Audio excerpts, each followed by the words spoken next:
From the Presidential Palace, Manila, Dateline Malacañang.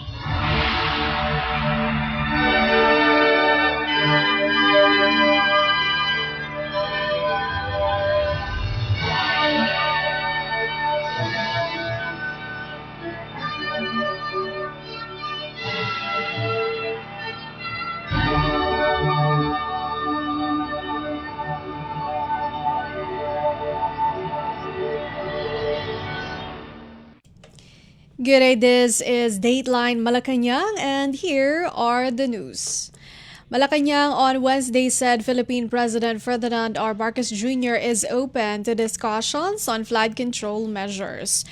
Presidential Communications Office, PCO, Undersecretary and Palace Press Officer Claire Castro said this after verifying that the Baguio Mayor Benjamin Magalong had already presented President Marcos with documents detailing alleged corruption in the implementation of flood control projects.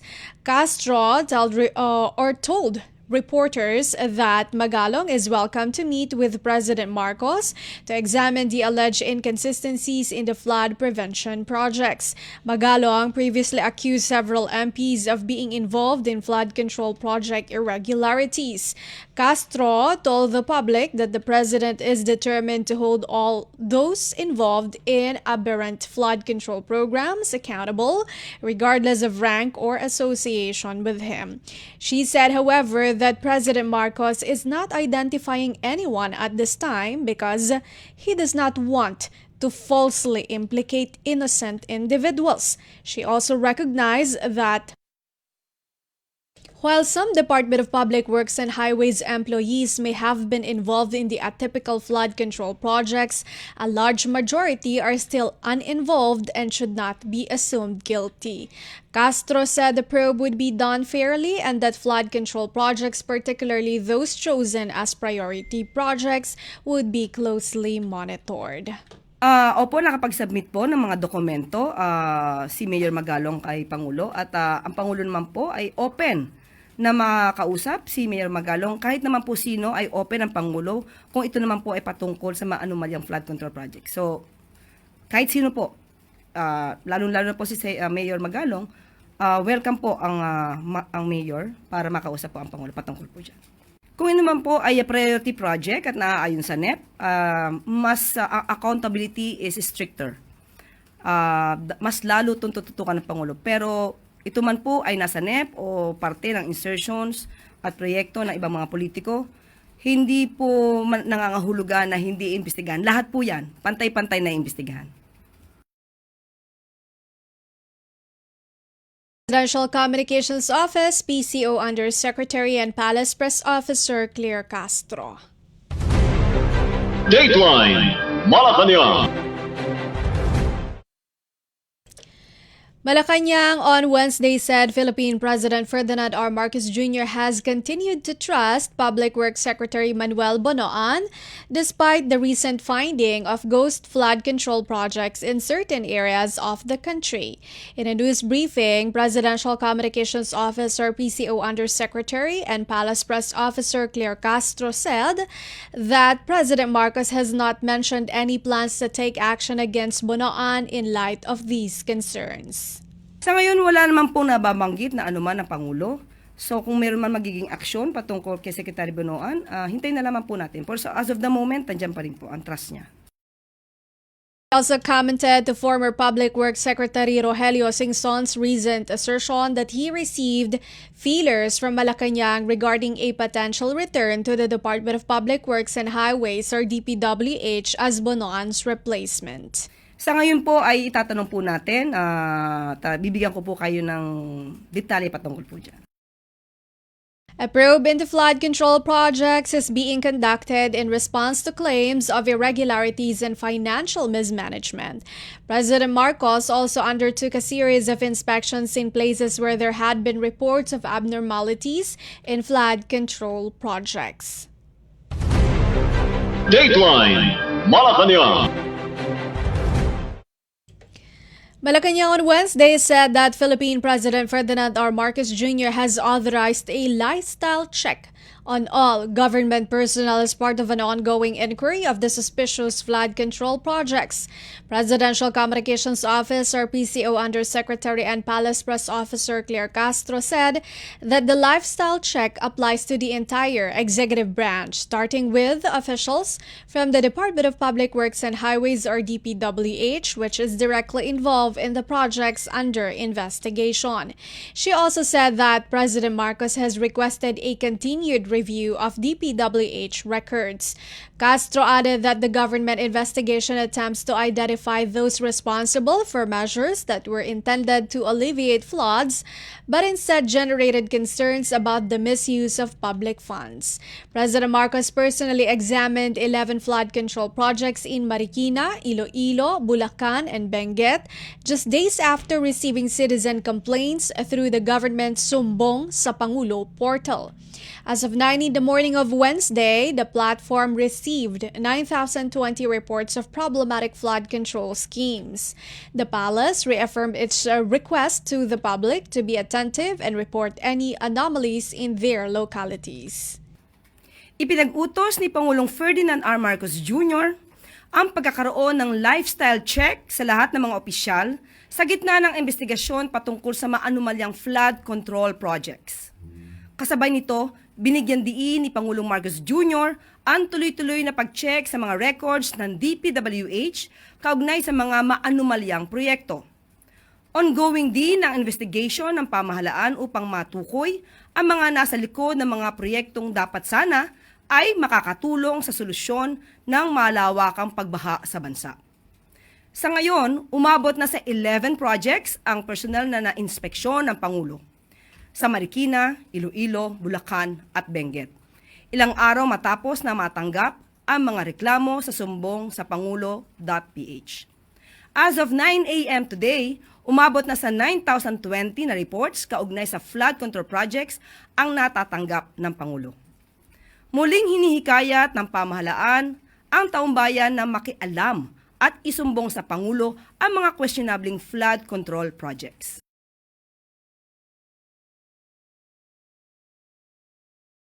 PCO Undersecretary and Palace Press Officer Claire Castro.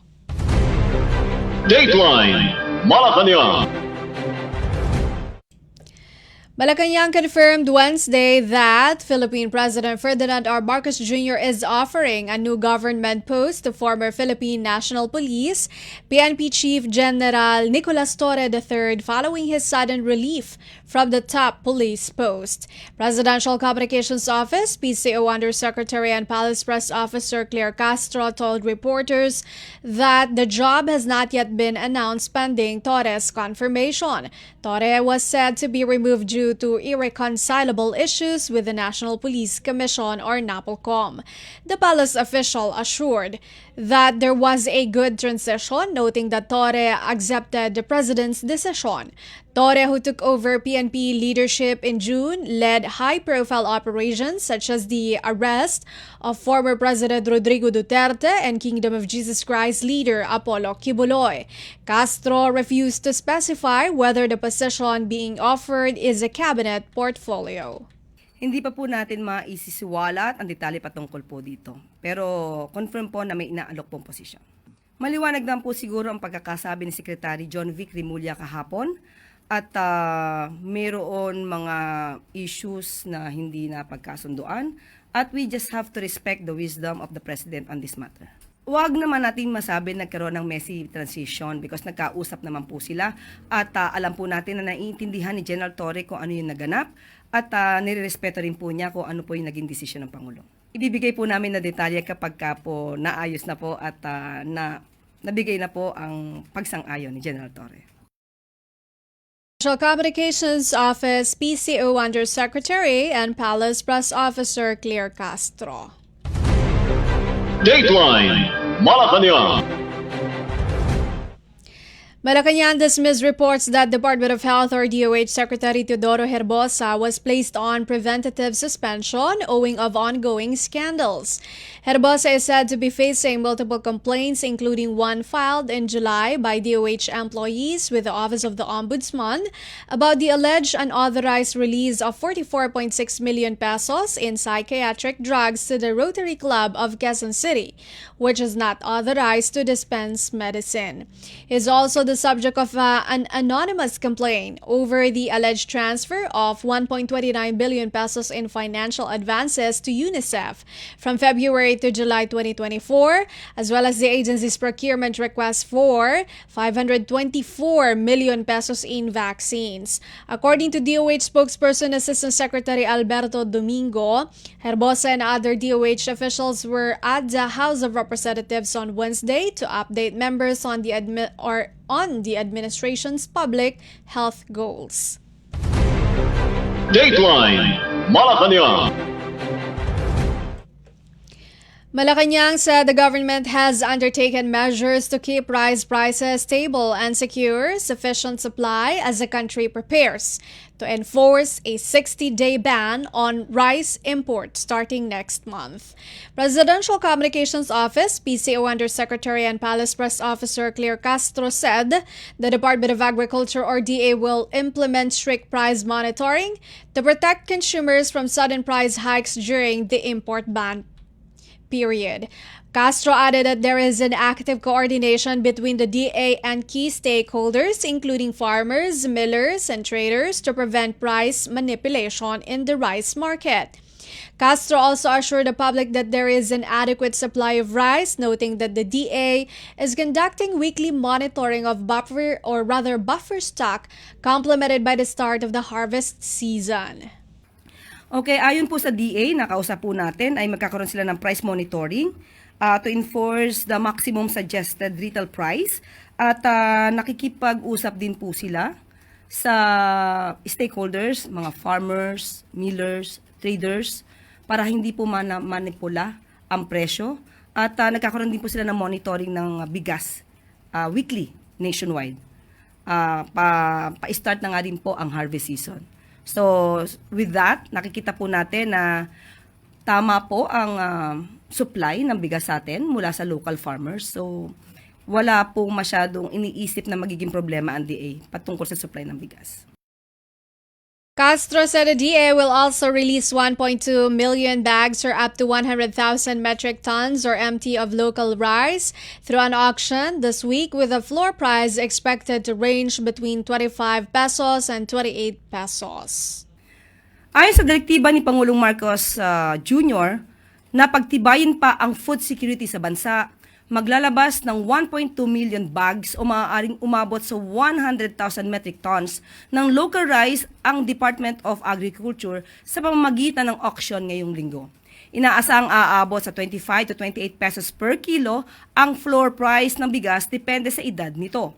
Layunin din ng auction na paluwagin ang mga bodega para makapag-imbak pa ng karagdagang supply ng bigas. Ibig sabihin, maganda ang ani ng ating mga magsasaka. Sa kabilang dako ay magre-release din ng 100,000 metric tons of rice para palawakin ang benting bigas. Mayroon na program ng administrasyon at makatulong sa pagbabantay ng presyo ng bigas sa merkado. Naninindigan ang DA na hihigpitan ng ahensya ang pag-monitor sa presyo ng bigas upang matunton kung sino ang mga mapang-abusong balak magmanipula ng presyo nito. Patuloy naman ang konsultasyon ng ahensya sa mga magsasaka, millers at traders para maiwasan ang price manipulation sa bigas at ayusin ang estado sa merkado kahit na mayroong rice import ban.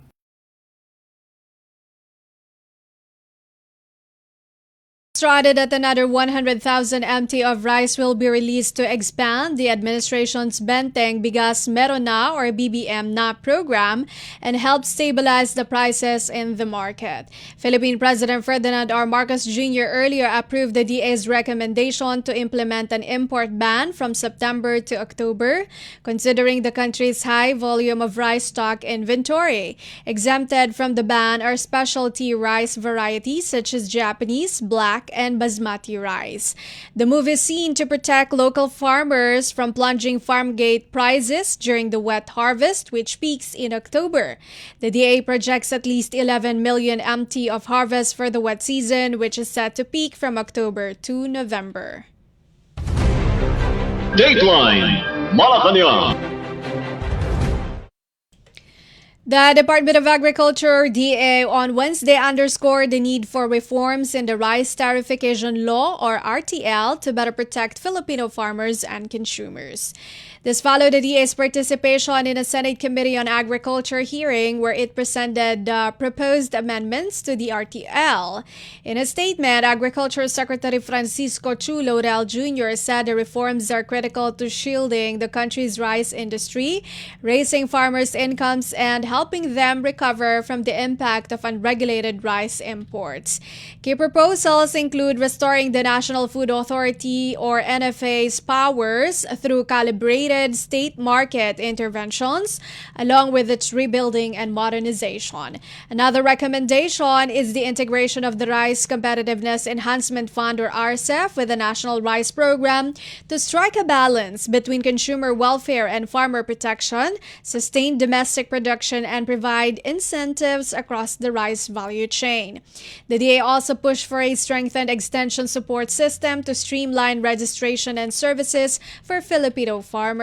In a separate interview, Chu Laurel confirmed that the agency is set to undergo reorganization, with extension workers to be deployed down to the municipal level after Philippine President Ferdinand R. Marcos Jr.'s approval.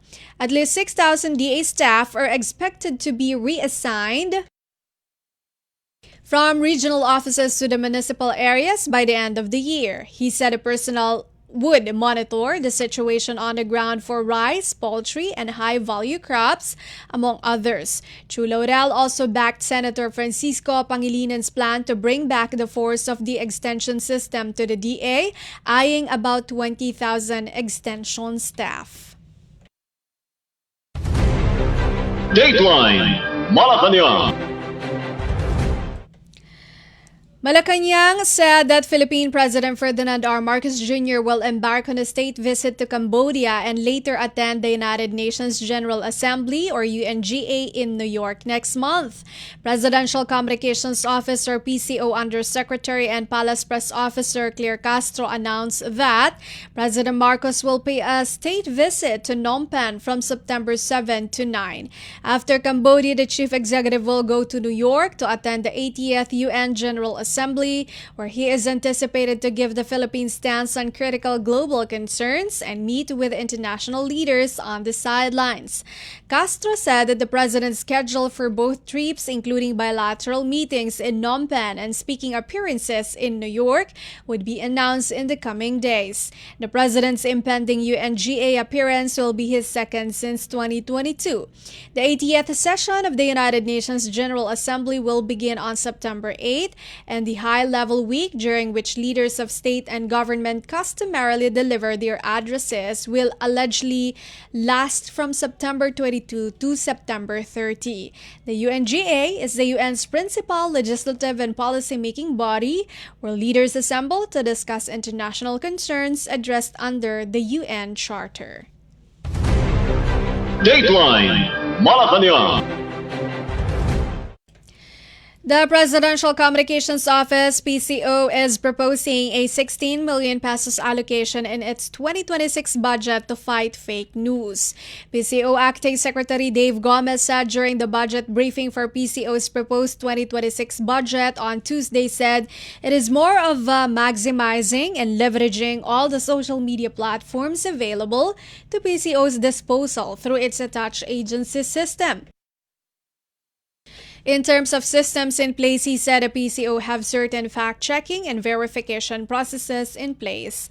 Under the MIL campaign, the PCO has several programs, workshops, trainings to equip members of the society in fighting fake news and determining what constitutes it.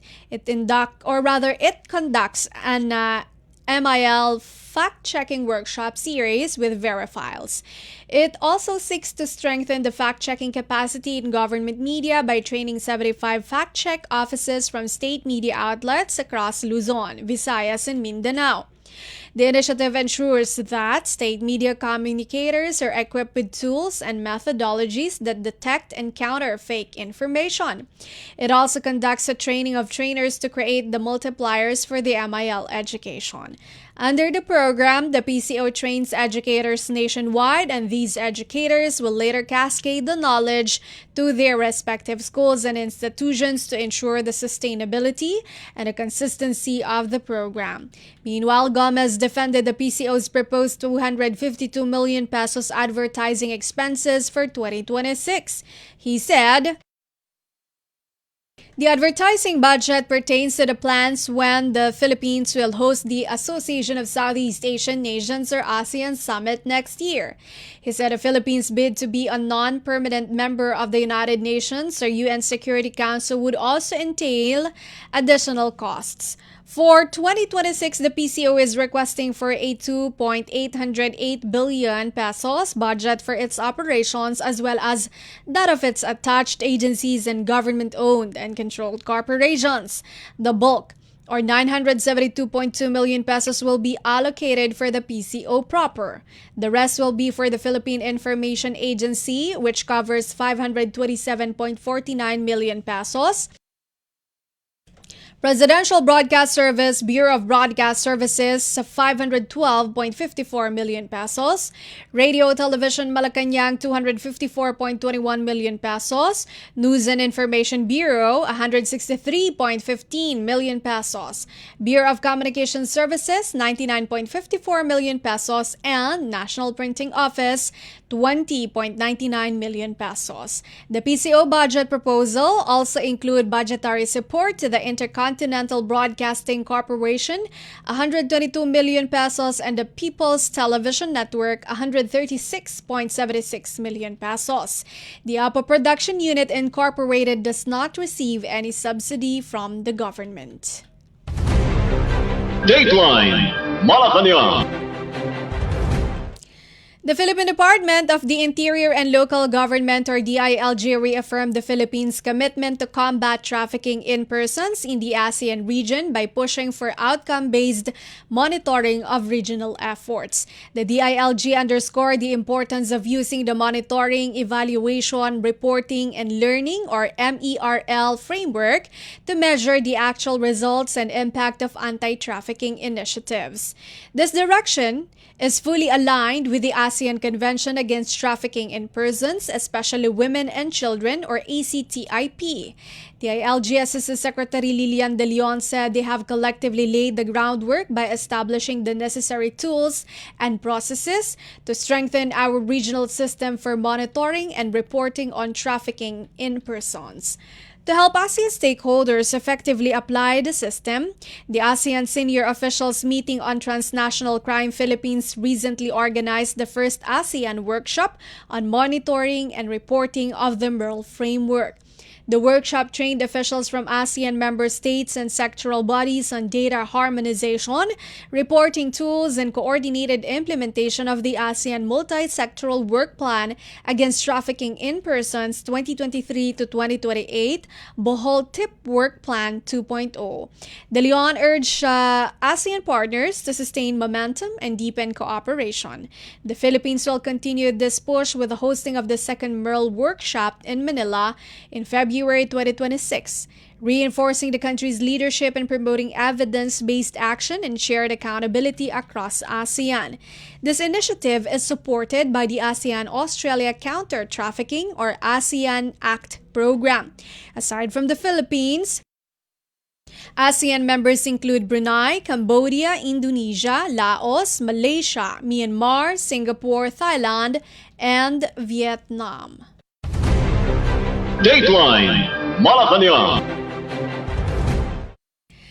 And finally, for Dateline Malacañang, naval units from the Philippines, Australia, and Canada successfully conducted a multilateral maritime exercise east of Bajo de Masinloc in the West Philippine Sea. In a statement, The Armed Forces of the Philippines, or AFP, said a Philippine Navy's guided missile frigate BRP Jose Rizal, FF-150, Australian guided missile destroyer HMAS or HMAS Brisbane DDG-41, and Canadian guided missile frigate HMCS Saville de Quebec FFH-332 departed from El Nido, Palawan and proceeded northward for the drill that was part of this year's Amphibious Land Operation or ALON exercises.